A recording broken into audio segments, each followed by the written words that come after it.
1947 ਵਿੱਚ ਜਦੋਂ ਵੰਡ ਹੋਈ ਹੈ 7 ਸਾਲ ਦੇ ਸੀਗੇ। ਤੁਹਾਡਾ ਪਿੰਡ ਕਿਹੜਾ ਹੈ? ਮੇਰਾ ਪਿੰਡ ਬੁੱਲੋਵਾਲ, ਜ਼ਿਲ੍ਹਾ ਹੁਸ਼ਿਆਰਪੁਰ, ਪੰਜਾਬ, ਚੜ੍ਹਦਾ ਇੰਡੀਆ। ਤੇ ਬਜ਼ੁਰਗਾਂ ਦਾ ਕਿਹੜਾ ਪਿੰਡ ਸੀ? ਇਹਨਾਂ ਦਾ ਪਿੰਡ ਸਾਡੇ ਪਿੰਡ ਦੇ ਨਾਲ ਸੀ, ਨਵੀਂ ਵਸੀ ਪਿੰਡ। ਅੱਛਾ, ਇਹ ਨਾ ਸਾਡੀ ਮੁਲਾਕਾਤ ਕਿੱਦਾਂ ਹੋਈ ਉਹ ਤੁਹਾਨੂੰ ਮੈਂ ਹੁਣ ਦੱਸਦਾ। ਅੱਛਾ ਬਜ਼ੁਰਗੋ, ਜਦੋਂ ਪਹਿਲੀ ਦਫਾ ਤੁਸੀਂ ਇਹਨਾਂ ਨੂੰ ਮਿਲੇ ਹੋ, ਜਦੋਂ ਤੁਸੀਂ ਇੱਥੇ ਆਵਾਜ਼ ਲਾਈ, ਕਿੱਦਾਂ ਦਾ ਲੱਗਿਆ ਤੁਹਾਨੂੰ ਇਹਨਾਂ ਨੂੰ ਜੱਫੀ ਪਾ ਕੇ? ਜੱਫੀ ਪਾ ਕੇ ਮੈਨੂੰ ਸਾਡੇ ਇਲਾਕੇ ਦੀ ਠੰਡ ਪੈ ਗਈ, ਖੂਨ ਵਗ ਗਿਆ। ਬਾਜ਼ਾਰ ਜਾ ਰਹੇ ਸੀ ਤੇ ਇਹ ਬਾਊ ਜੀ ਬੋਲ ਰਹੇ ਸੀ ਵੀ ਹੁਸ਼ਿਆਰਪੁਰ ਤੋਂ ਕੋਈ ਬੰਦਾ ਹੈ, ਉੱਚੀ ਉੱਚੀ ਰੌਲਾ ਪਾ ਰਹੇ ਸੀਗੇ। ਅੱਛਾ, ਕੋਈ ਹੁਸ਼ਿਆਰਪੁਰ ਤੋਂ ਹੈ। ਉਹ ਕੁਦਰਤੀ ਅਸੀਂ ਬਾਜ਼ਾਰ ਜਾਂਦੇ ਜਾਂਦੇ ਜਦੋਂ ਅਸੀਂ ਸੁਣਿਆ ਤਾਂ ਮੈਂ ਇਹਨਾਂ ਨੂੰ ਏਦਾਂ ਜੱਫੀ ਪਾ ਲਈ ਘੁੱਟ ਕੇ। ਵਾਹ, ਮੈਂ ਕਿਹਾ ਅਸੀਂ ਹੁਸ਼ਿਆਰਪੁਰ ਤੋਂ ਆ।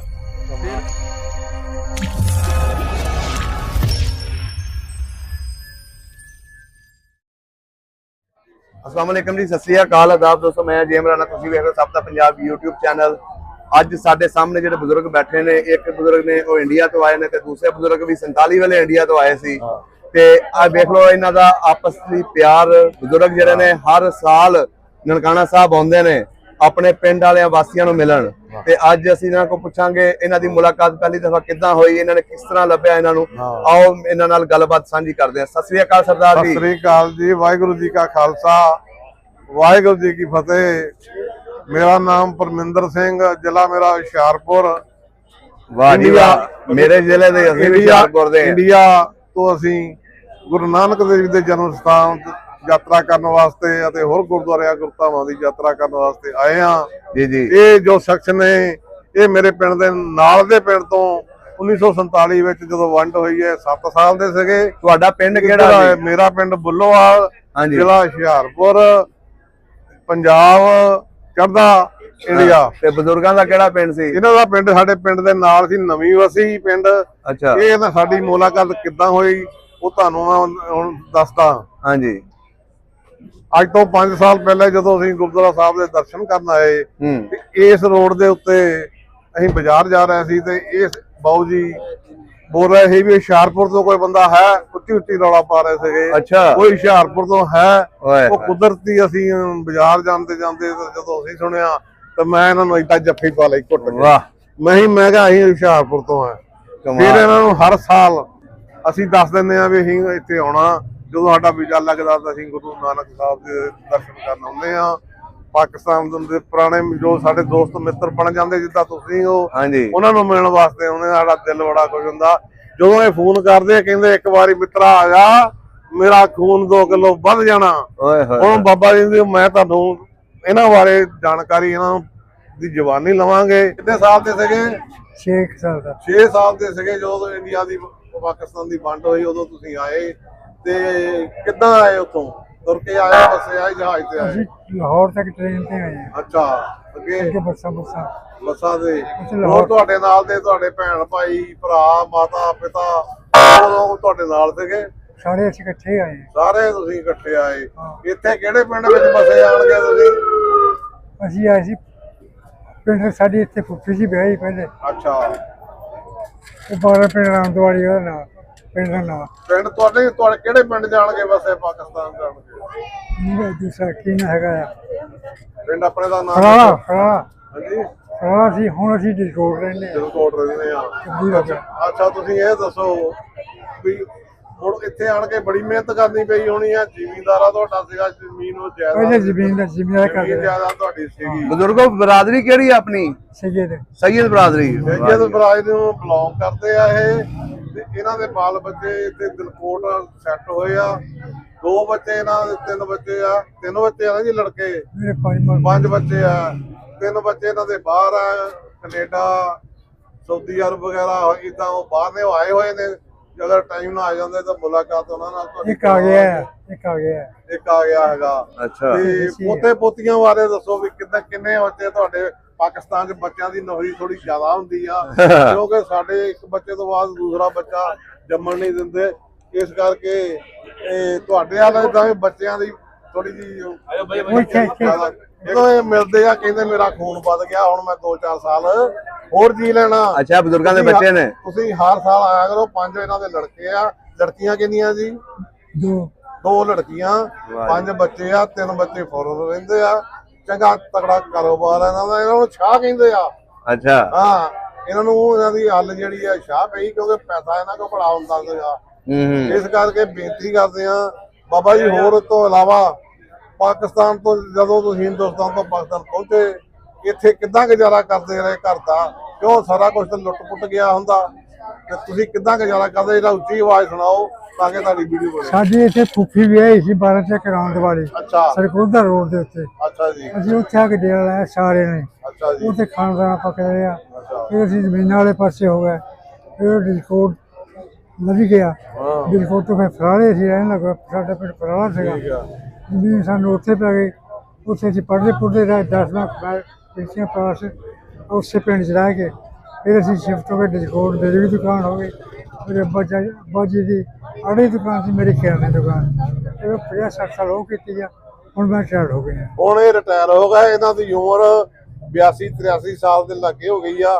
ਸਰੀਰ ਇਹਨਾਂ ਦਾ ਬਹੁਤ ਕਮਜ਼ੋਰ ਹੋ ਗਿਆ ਹੈਗਾ, ਪਰ ਇਹਨਾਂ ਦਾ ਦਿਲ ਬੜਾ ਵੱਡਾ। ਦਿਲ ਅੱਜ ਵੀ ਫੋਨ ਜਦੋਂ ਵੀ ਕਰਦੇ ਆ, ਕਿਉਂਕਿ ਫੋਨ ਥੋੜਾ ਜਿਹਾ ਔਖਾ ਮਿਲਦਾ ਪੰਜਾਬ ਤੋਂ, ਲੈਂਦੇ ਪੰਜਾਬ ਤੋਂ ਚੜ੍ਹਦੇ ਪੰਜਾਬ ਨੂੰ ਜਾਂਦਾ ਹੋਇਆ, ਪਰ ਜਦੋਂ ਇਹ ਮਿਲਦੇ ਆ ਕਈ ਵਾਰੀ ਮੇਰੀ ਘਰ ਵਾਲੀ ਨਾਲ ਗੱਲ ਹੋ ਜਾਂਦੀ ਇਹਨਾਂ ਦੀ। ਕਹਿੰਦੀ ਬਾਬਾ ਜੀ ਕਿੱਦਾਂ ਹਾਲ, ਖੂਨ ਵਧਿਆ? ਇਹ ਕਹਿੰਦੇ ਮੇਰਾ 2 ਕਿਲੋ ਖੂਨ ਵੱਧ ਗਿਆ।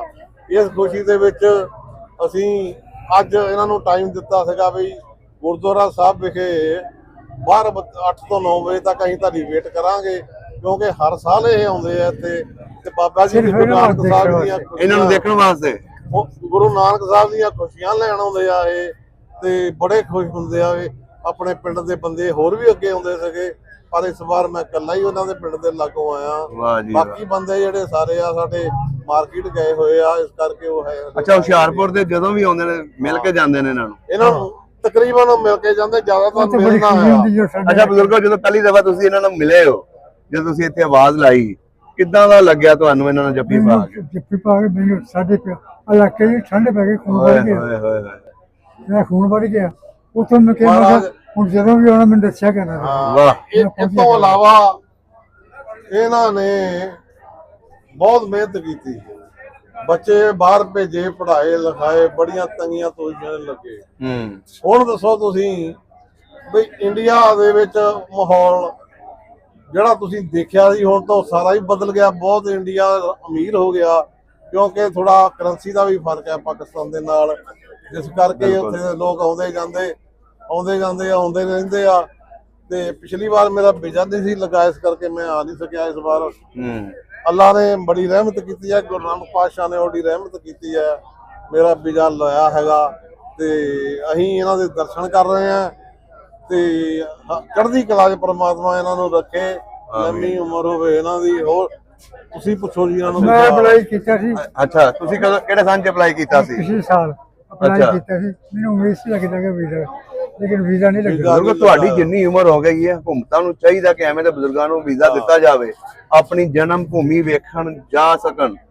ਲੇਕਿਨ ਇਹਨਾਂ ਬਜ਼ੁਰਗਾਂ ਦੇ ਕੋਲੋਂ ਕਾਹਦਾ ਡਰ? ਨਹੀਂ, ਡਰ ਦੀ ਨਹੀਂ ਗੱਲ ਹੈ। ਨਹੀਂ, ਹਕੂਮਤਾਂ ਨੂੰ ਇਹਨਾਂ ਬਜ਼ੁਰਗਾਂ ਕੋਲ ਕਾਹਦਾ ਡਰ ਹੈ? ਇਹਨਾਂ ਨੂੰ ਖੁੱਲਾ ਵੀਜ਼ਾ ਦੇਣਾ ਚਾਹੀਦਾ, ਚਾਹੇ ਇੱਕ ਦਿਹਾੜੀ ਦਾ ਦੇ ਦੇਣ, ਇੱਥੋਂ ਜਾਣ, ਨਹੀਂ ਲੱਗਾ ਵੀਜ਼ਾ, ਉੱਥੋਂ ਵਾਪਸ ਸ਼ਾਮ ਨੂੰ ਆ ਜਾਣ। ਸਾਨੂੰ ਵੀ ਇਸ ਵਾਰ ਵੀਜ਼ਾ ਪਹਿਲਾਂ ਅਸੀਂ ਅਪਲਾਈ ਕੀਤਾ ਸੀਗਾ, ਹਾਂਜੀ, ਪਰ ਸਰਕਾਰਾਂ ਦਾ ਕੁਝ ਉਹਨਾਂ ਦਾ ਆਪਣਾ ਹਿਸਾਬ ਦਾ ਹੁੰਦਾ। ਹਾਂਜੀ, ਉਹਨਾਂ ਨੇ ਬੰਦ ਕਰਤਾ ਵੀ ਨਹੀਂ ਕੋਈ ਵੀ ਬੰਦਾ ਜਾਏਗਾ ਜਥੇ 'ਚ। ਫਿਰ ਇੱਕ ਮਿੰਟ, ਫਿਰ ਜੋ ਗੁਰਦੁਆਰਾ ਸਾਡਾ ਗੋਲਡਨ ਟੈਂਪਲ ਦੇ ਪ੍ਰਧਾਨ ਸਾਹਿਬ ਨੇ, ਹਾਂਜੀ, ਐਡਵੋਕੇਟ ਹਰਜਿੰਦਰ ਸਿੰਘ ਜੀ ਧਾਮੀ, ਉਹਨਾਂ ਨੇ ਟਰਾਈ ਕੀਤੀ, ਗਵਰਨਮੈਂਟ ਨੂੰ ਪੱਤਰ ਲਿਖੇ ਵੀ ਸਿੱਖਾਂ ਦਾ ਪਹਿਲੇ ਗੁਰੂ ਨਾਨਕ ਦੇਵ ਜੀ ਦਾ ਜਨਮ ਸਥਾਨ ਹੈ, ਉੱਥੇ ਉਹਨਾਂ ਦਾ ਜਨਮ ਹੋਇਆ, ਬੰਦੇ ਭੇਜਿਆ ਜਾਵੇ। ਫਿਰ ਮੋਦੀ ਸਰਕਾਰ ਨੇ ਹਾਮੀ ਭਰ ਕੇ ਅਲਾਓ ਕੀਤਾ ਕਿ ਵੀ ਜਥਾ ਭੇਜਿਆ ਜਾਵੇ। ਤੇ ਘੱਟੋ ਘੱਟ 2200-2300 ਬੰਦੇ ਦਾ ਜਿਹੜਾ ਹੈਗਾ ਹੁਸ਼ਿਆਰਪੁਰ ਤੋਂ, ਮਤਲਬ ਪੰਜਾਬ ਤੋਂ ਵੀਜ਼ਾ ਲੱਗਾ ਹੈ, ਉਹ ਇੱਥੇ ਦਰਸ਼ਨਾਂ ਨੂੰ ਆਏ ਨੇ। ਕਰਦੇ 40 ਬੱਸਾਂ ਭਰ ਕੇ, 40 ਬੱਸਾਂ ਆਈਆਂ, ਇੱਕ ਬੱਸ ਵਿੱਚ 40 ਬੰਦੇ ਬੈਠਦੇ ਆ, 40-50 ਬੱਸਾਂ ਭਰ ਕੇ ਆਈਆਂ। ਤੇ ਜੋ ਪ੍ਰਬੰਧ ਹੈ ਇੱਥੇ ਦਾ, ਗੁਰਦੁਆਰਾ ਜਨਮ ਸਥਾਨ ਕਮੇਟੀ ਜੋ ਹੈ ਸਿੱਖਾਂ ਦੀ, ਬਹੁਤ ਵਧੀਆ ਹੈ, ਕਾਬਲੇ ਤਾਰੀਫ ਹੈ। ਲੰਗਰ ਦਾ ਜੋ ਪ੍ਰਬੰਧ ਹੈ ਬਹੁਤ ਵਧੀਆ, ਰਹਿਸ਼ ਦਾ ਬਹੁਤ ਵਧੀਆ ਪ੍ਰਬੰਧ ਹੈ। ਅਸੀਂ ਵਧਾਈਆਂ ਦਿੰਦੇ ਹਾਂ। ਤੁਹਾਡੀ ਮੁੱਖ ਮੰਤਰੀ ਕੌਣ ਹੈ ਜੀ? ਸ਼ਰੀਫ ਸਾਹਿਬ। ਹਾਂਜੀ, ਮਰੀਮ ਨਵਾਜ਼ ਸ਼ਰੀਫ ਸਾਹਿਬ, ਉਹ ਉਹਨਾਂ ਨੇ ਬਹੁਤ ਮਿਹਨਤ ਕੀਤੀ ਹੈ। ਕਰਤਾਰਪੁਰ ਸਾਹਿਬ ਦੇ ਵਿੱਚ ਪਾਣੀ ਕੱਢਣ ਦੇ ਵਿੱਚ ਬੜੀ ਹੈਲਪ ਕੀਤੀ ਹੈ। ਇੱਥੇ ਵੀ ਬੜੀਆਂ ਸਾਫ਼ ਸਫਾਈਆਂ ਕਰਾਈਆਂ ਹਾਂਜੀ ਤੇ ਅਸੀਂ ਨਨਕਾਣਾ ਸਾਹਿਬ ਅੱਜ ਪਹੁੰਚੇ ਹੋਏ ਹਾਂ। ਕੱਲ ਅਸੀਂ ਇੱਥੋਂ ਗੁਰਦੁਆਰਾ ਸੱਚਾ ਸੌਦਾ ਸਾਹਿਬ ਉਹਨਾਂ ਦੇ ਦਰਸ਼ਨ ਕਰਨ ਜਾਵਾਂਗੇ, ਜਿੱਥੇ ਗੁਰੂ ਨਾਨਕ ਸਾਹਿਬ ਜੀ ਨੇ 20 ਰੁਪਏ ਦਾ ਲੰਗਰ ਚਲਾਇਆ ਸੀ। ਉਹਨਾਂ ਦੇ ਪਿਤਾ ਨੇ 20 ਰੁਪਏ ਦਿੱਤੇ ਸਨ ਜੀ ਕਿ ਤੁਸੀਂ ਇਹਦਾ ਵਪਾਰ ਕਰਕੇ ਆਓ ਤੇ ਕਮਾਈ ਕਰਕੇ ਲਿਆਓ। ਲੇਕਿਨ ਉਹਨਾਂ ਨੇ ਸਾਧੂ ਸੰਤਾਂ ਨੂੰ ਲੰਗਰ ਛਕਾਤਾ, ਜੋ ਕਿ ਗੁਰਦੁਆਰਾ ਸੱਚਾ ਸੌਦਾ ਇੱਥੇ ਹੈ। ਹਾਂਜੀ ਤੇ ਉਹ ਜਦੋਂ ਵਾਪਸ ਆਪਣੇ ਪਿਤਾ ਕੋਲ ਗਏ ਤੇ ਪਿਤਾ ਨੇ ਚਪੇੜਾਂ ਮਾਰੀਆਂ ਗੁਰੂ ਨਾਨਕ ਸਾਹਿਬ ਦੇ ਵੀ ਤੈਨੂੰ ਤਾਂ ਕਮਾਈ ਕਰਨ ਨੂੰ ਦਿੱਤਾ ਸੀ, ਤੂੰ ਉਤੋਂ ਪੈਸੇ ਗਵਾ ਕੇ ਆ ਗਿਆ ਹੈਗਾ। ਤੇ ਜਿਹੜੀ ਭੈਣ ਸੀਗੀ ਬੇਬੇ ਨਾਨਕੀ, ਉਹਨੇ ਕਿਹਾ ਵੀ ਮੇਰੇ ਵੀਰ ਨੂੰ ਚਪੇੜਾਂ ਨਹੀਂ ਮਾਰਨੀਆਂ, ਇਹ ਰੱਬ ਦਾ ਰੂਪ ਹੈ। ਵਾਹ ਅਸੀਂ ਹਰ ਸਾਲ ਕੋਸ਼ਿਸ਼ ਕਰਦੇ ਹਾਂ ਵੀ ਇੱਥੇ ਦੇ ਗੁਰਦੁਆਰੇ, ਇਸ ਤੋਂ ਬਾਅਦ ਪੰਜਾ ਸਾਹਿਬ ਹਸਪਤਾਲ ਵੀ ਜਾਣਾ ਹੈ, ਫਿਰ ਲਾਹੌਰ ਸਾਹਿਬ ਦੇ ਗੁਰਦੁਆਰੇ, ਲਾਹੌਰ ਸ਼ਹਿਰ ਦੇ ਸਾਰੇ ਗੁਰਦੁਆਰਿਆਂ ਦੇ ਦਰਸ਼ਨ ਕਰਨੇ ਆ। ਅਸੀਂ ਧੰਨਵਾਦੀ ਹਾਂ ਪਾਕਿਸਤਾਨ ਸਰਕਾਰ ਦੇ ਜੋ ਸਾਡੇ ਵਾਸਤੇ ਇੰਨਾ ਕੁਝ ਕਰ ਰਹੀ ਹੈ। ਅੱਛਾ ਜੀ, ਬਜ਼ੁਰਗਾਂ ਦੀਆਂ ਥੋੜੀਆਂ ਗੱਲਾਂ ਸੁਣ ਰਹੇ ਹੋ। ਅੱਛਾ ਬਜ਼ੁਰਗੋ, ਮੈਨੂੰ ਇਹ ਦੱਸੋ, ਤੁਹਾਡਾ ਅੱਜ ਵੀ ਪਿੰਡ ਵੇਖਣ ਨੂੰ ਦਿਲ ਕਰਦਾ? ਬਹੁਤ ਦਿਲ ਕਰਦਾ, ਬੇਹੱਦ ਕਰਦਾ, ਥੋੜਾ ਨਹੀਂ ਬਹੁਤ ਕਰਦਾ। ਤੁਹਾਡੇ ਨਾਲ ਦੇ ਹਾਣੀ ਜਿਹੜੇ ਆਏ ਸਨ, ਉਹਨਾਂ ਵਿੱਚੋਂ ਕੋਈ ਹੈਗੇ ਨੇ ਮੁੰਡੇ? ਉਧਰ ਜਿਹੜੇ ਹਾਂ, ਜਿਹੜੇ ਇੱਥੇ ਤੁਹਾਡੇ ਨਾਲ ਆਏ ਸੀ। ਆਪ ਹੈਗੇ ਵਿੱਚ ਹੈਗੇ ਵੀ, ਵਿੱਚ ਨਹੀਂ ਵੀ ਹੈਗੇ। ਅੱਜ ਕੱਲ ਦੇ ਜਿਹੜੇ ਬੱਚੇ ਨੇ, ਉਹ ਪੁਰਾਣੀਆਂ ਗੱਲਾਂ ਸੁਣਦੇ ਨੇ ਤੁਹਾਡੇ ਕੋਲ ਬਹਿ ਕੇ? ਸੁਣਦੇ ਆ। ਹੁਣ ਜਿਹੜੀ ਗੁਫ਼ਤਗੂ ਆ ਨਾ, ਉਹ ਹਾਂਜੀ। ਸਾਰੇ ਜਾਣੀ ਆ ਨਾ। ਹਾਂਜੀ ਮੈਂ ਪਿਛਲੇ ਸਾਲ ਅਪਲਾਈ ਕੀਤਾ, ਮੇਰੀ 82 ਸਾਲ ਦੀ ਉਮਰ ਹੈ। ਅੱਛਾ ਉੱਥੇ ਜਾ ਕੇ ਕੋਈ ਕਰ ਸਕਦਾ ਕੰਮ ਐਸਾ ਵੈਸਾ? ਅੱਛਾ, ਤੁਸੀਂ ਇਸਲਾਮਾਬਾਦ ਗਏ ਹੋ? ਨਹੀਂ, ਵੀਜ਼ਾ ਅਪਲਾਈ ਕੀਤਾ, ਲੇਕਿਨ ਵੀਜ਼ਾ ਨਹੀਂ ਲੱਗਾ। ਹੁਣ ਜੇ ਵੀਜ਼ਾ ਲੱਗਣਾ ਤਾਂ ਮੈਨੂੰ ਕਿੰਨੀ ਖੁਸ਼ੀ ਹੋਣੀ ਚਾਹੀਦੀ। ਵਾਹ ਜੀ। ਸਾਡੀ ਹੁਕੂਮਤ ਨਹੀਂ ਅੱਜ ਲੱਗਦੀ। ਸਾਨੂੰ ਹੁਸ਼ਿਆਰਪੁਰ ਵਾਸੀਆਂ ਨੂੰ, ਉਹਨਾਂ ਚੋਂ ਮੈਂ ਇਕੱਲਾ ਹੀ ਆਇਆ ਹੈਗਾ, ਸਾਨੂੰ ਮਿਲਣ ਆਏ। ਅੱਜ ਜੱਫੀਆਂ ਪਾਵਾ ਮਿਲਦੇ, ਹੁਣ ਇਹਨਾਂ ਦਾ 2 ਸਾਲ ਉਮਰ ਵੀ ਵੱਧ ਜਾਣੀ ਆ, 2-4 ਕਿਲੋ ਖੂਨ ਵੀ ਵੱਧ ਜਾਣਾ, ਦਿਲ ਇਹਨਾਂ ਦਾ ਜੇ ਕਦੀ ਪਿੰਡ ਵੇਖ ਲੈਣ ਤੇ ਫਿਰ ਤੇ ਇਹਨਾਂ ਦੇ ਮੈਂ ਕਿਹਾ ਨਿਆਣੇ ਮੁੜ ਕੇ ਜਮਾ ਦੇਣੇ। ਮੈਂ ਫੇਰ ਅਪਲਾਈ ਕਰਨਾ ਹੁਣ। ਅੱਛਾ, ਅਪਲਾਈ ਫੇਰ ਨਹੀਂ ਕਰਾਂਗਾ। ਕਰੋ ਜੀ ਇਨਸ਼ਾਅੱਲਾ। ਸਾਰਾ ਜਹਾਨ ਸੁਣਦਾ ਹੋਣਾ। ਹਾਂਜੀ, ਇਨਸ਼ਾਅੱਲਾ ਤੇਰਾ ਜੇਲ੍ਹਾਂ ਚਾਹਤ। ਸਾਡੀ ਵੀ ਅਪੀਲ ਹੈ ਜੀ ਇੰਡੀਅਨ ਗਵਰਨਮੈਂਟ ਵੱਲ ਵੀ ਤੇ ਪਾਕਿਸਤਾਨ ਗਵਰਨਮੈਂਟ ਵੱਲ ਵੀ, ਕਿ ਇਹਨਾਂ ਦਾ ਵੀਜ਼ਾ ਲਾਇਆ ਜਾਵੇ। ਇਹਨਾਂ ਦੀ ਖੁਆਇਸ਼ ਹੈ ਕਿ ਆਪਣਾ ਪਿੰਡ ਵੇਖਣ ਜਾ ਕੇ ਉਸ ਧਰਤੀ ਨੂੰ ਚੁੰਮਣ ਜਿੱਥੇ ਇਹ ਪੈਦਾ ਹੋਏ ਨੇ, ਜਿੱਥੇ ਇਹਨਾਂ ਦੇ ਪੁਰਖਿਆਂ ਦੀਆਂ ਕਬਰਾਂ ਨੇ, ਤੇ ਆਪਣੀਆਂ ਖੇਤ ਵੇਖਣ, ਆਪਣੇ ਉਹ ਪਿੰਡ ਦੀ ਜਿਹੜੇ ਘਰ ਛੱਡ ਕੇ ਆਏ ਨੇ ਉਹ ਜਗ੍ਹਾ ਵੇਖਣ। ਨਾਮ ਮੇਰਾ ਹੈਗਾ ਸੈਯਦ ਅਬਦੁਲ ਰਜ਼ਾਕ ਸ਼ਾਹ। ਸੈਯਦ ਅਬਦੁਲ ਰਜ਼ਾਕ ਸ਼ਾਹ। ਤੇ ਪਿੰਡ ਹੈਗਾ ਸਾਡਾ ਬਜਕੋਟ, ਫੋਨ ਨੰਬਰ ਬੋਲੋ। ਜ਼ਿਲ੍ਹਾ ਫੈਸਲਾਬਾਦ। ਫੋਨ ਨੰਬਰ ਬੋਲੋ। ਨਹੀਂ ਫੋਨ ਨੰਬਰ ਨਾ ਬੋਲੋ। ਕੋਈ ਨਹੀਂ, ਕਈਆਂ ਨੂੰ ਫਿਰ ਆਉਂਦੀਆਂ ਉਹਨਾਂ ਨੂੰ। ਅੱਛਾ ਫੋਨ ਨੰਬਰ ਬੋਲੋ। 0306 411 0058। 0058। ਚਲੋ ਜੀ, ਅਗਰ ਕਿਸੇ ਨੇ ਬਜ਼ੁਰਗਾਂ ਨਾਲ ਰਾਬਤਾ ਕਰਨਾ ਹੋਵੇ, ਹੁਸ਼ਿਆਰਪੁਰ ਦੇ ਜਿਹੜੇ ਖਾਸ ਕਰ ਅਗਰ ਇਹਨਾਂ ਦੇ ਪਿੰਡ ਦੇ ਵੀ ਨੇ, ਉਹ ਇਹਨਾਂ ਨਾਲ ਇਸ ਨੰਬਰ ਤੇ ਰਾਬਤਾ ਕਰ ਸਕਦੇ। ਖਾਲਸਾ ਵਾਹਿਗੁਰੂ ਜੀ ਕੀ ਫਤਿਹ।